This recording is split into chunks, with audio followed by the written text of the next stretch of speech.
Welcome to Venezuela Insider, the only place in Venezuela for expats, digital nomads, entrepreneurs, investors, travelers, and related internationals. For more information, venezuelainsider.com.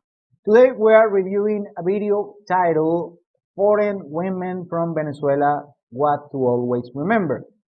This video is made by the YouTuber Passport Amiguero and looks interesting. I haven't watched it yet.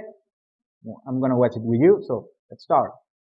So we all know by now the tough economic situation that many Venezuelans have faced and have faced for almost a decade now, if not already. And I'm gonna give you some things to consider if you're talking with a Venezuelan woman in Latin America, whether it's in Venezuela or outside of Venezuela, because it's inevitable. As you journey through Latin America, you're going to run into women from Venezuela. They're everywhere. So number one is that if you take Colombia, for example, take a woman who's struggling in Cali, Colombia, whether she's a single mom or not. If you take that same Venezuelan, you put her in Cali, Colombia, you multiply that situation times 3. There's so many Venezuelans that are just everywhere. Argentina, Uruguay, Paraguay, Peru, Colombia especially, which is right near the border. And you even have very highly educated professionals, people who were doctors, lawyers who ended up escaping Venezuela due to corruption, crime, a wide variety of different reasons. And now they're working low-end hourly jobs, or they're doing jobs in the street. I know a lawyer, she was, I don't know what type of lawyer she was in Venezuela, but she now works as a call center. I also knew a sergeant of the Venezuelan military who's now selling coffee in the street. And at the time, I was very ignorant to the situation. I remember asking them, like, what are you guys doing? Why don't you guys do something different? Which leads into reason number 2, which is that they face huge discrimination. So first situation that he mentions is about Venezuelans struggling abroad, and depends on the case. Most likely there will be struggling, especially what the particular case that he's mentioning is about educated people.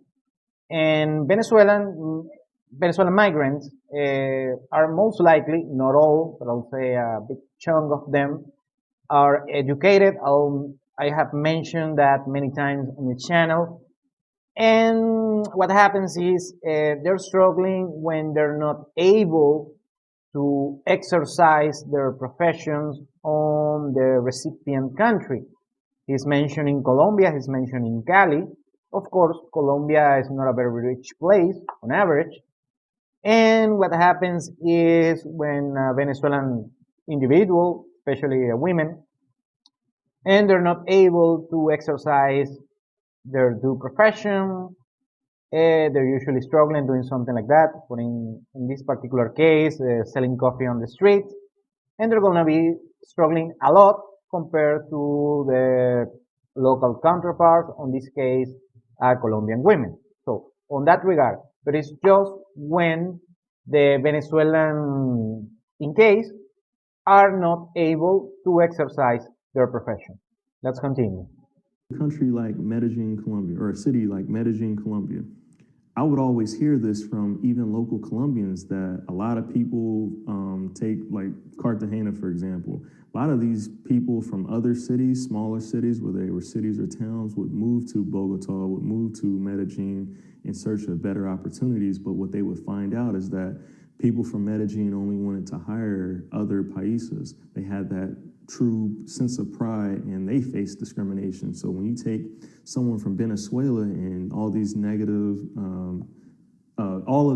stereotypes, it makes a very tough situation to where you have a woman who wants to work, is willing to work, can't find a job, and maybe the jobs that they do find, you have companies that are taking advantage of Venezuelans in the sense of, well, if they're doing unofficial work, getting money under the table, that sort of thing, you don't have to pay them as much.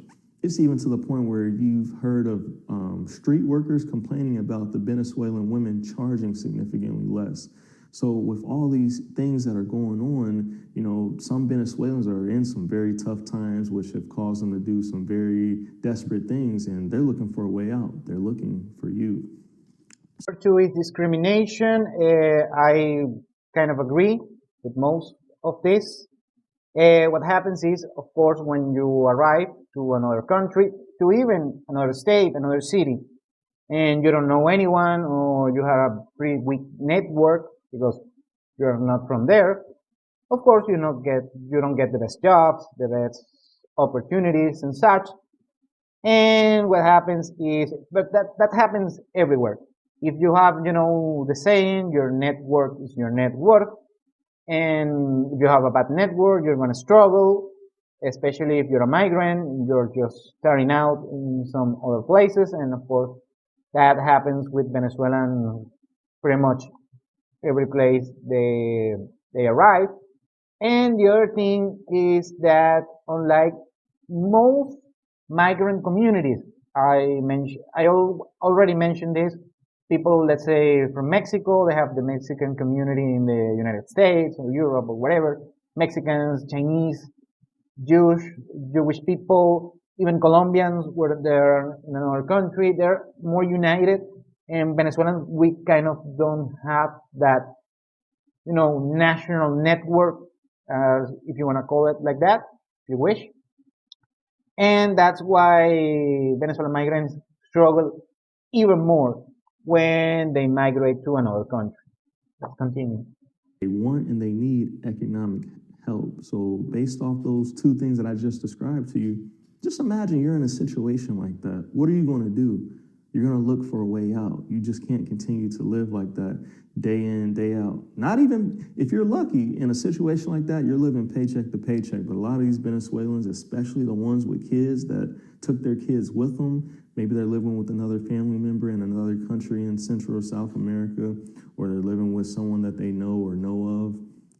It's times are essentially at an extremely hard time. They're living day to day. And which leads me into the next reason is that if you Okay, number three, of course, people struggle paycheck to paycheck. Well, this gentleman is speaking about Venezuelan abroad, especially Venezuelan women. And yeah, most likely there would be struggling paycheck to paycheck. And that's in a medium scenario, in a bad scenario where that particular Venezuelan doesn't have a steady income, a steady job. Uh, those people are going to be struggling. It's a sad fact. Let's continue. they might be quick to fall in love with you, and essentially the love really wouldn't be real. I'm only speculating because think about everything that they're going through. If a woman in a situation like that tells you that she loves you, it basically means thank you for helping me. Thank you for getting me out of the circumstances that I was in. That's the underlying saying that they're saying without actually saying it. So that's something that you would definitely have to be aware of. And then the next one is that Okay, now he mentions that if you meet a Venezuelan woman that is a migrant abroad and she's struggling, she's more likely to fall in love with you, something of that nature. She's more compliant with you. And yeah, that might happen, but not only with Venezuelan women, but women overall, and even people overall, that if they're struggling and you reach their hand to them, yeah, they're gonna be more likely to like you and such. And well, that's just a fact of life. as bad as their situations are, you still hear over and over and over again. This is kind of characteristic of Latin America as a whole. People that are selling clothes, sunglasses, coffee in the street, professionals who are working low-end hourly jobs, just trying to scramble up some money just so they can send it back to their loved ones in Venezuela. I've met so many Venezuelans that still do that. Even some of them that are losing money just due to the transfer fee that you have to pay to make these transfers. But family comes first. And all in all, you really just have to take these things into consideration. As I put in the thumbnail, this isn't a diss towards towards Venezuela or the Venezuelans that are dispersed living in other countries. It's just a realistic things that you have to consider. Something else is that I've talked with Venezuelans that have made contradictory statements, and I don't know who to believe. All I know is that every time you look in the media is that it's never anything positive about Venezuela. I've heard Venezuelans saying that, yeah, the economic situation is improving and they are somewhere returning back to Venezuela, where I've heard others say, the country is still trash. They're looking to go to other countries.